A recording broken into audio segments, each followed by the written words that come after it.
Yo, what's up sa inyo guys? It's day 3 ng Lalamove as delivery rider.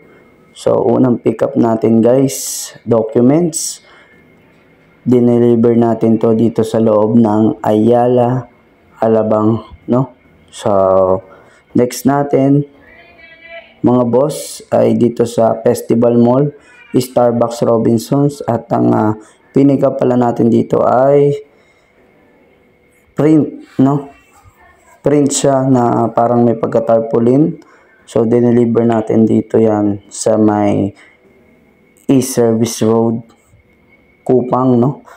So, next natin guys ay tarpaulin. Pinick up natin dito sa Putatan at dineliver natin dito sa Colegio de Muntinlupa, dito sa Sukat guys. So, nandito tayo sa loob ng school. And yung next natin guys ay vacuum at medyo malaki-laki ito. So ilalagay natin to sa motor natin. And nandito na nga tayo ngayon guys sa drop off location, which is dito yan sa Parañaque guys. And next natin guys ay cake, no? Pinick up natin dito sa Parañaque.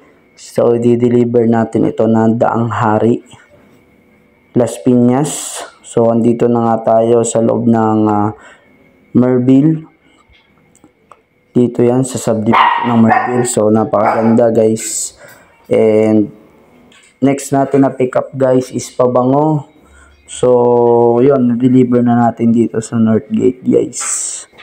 So, yun guys. Ito na yung last drop off natin.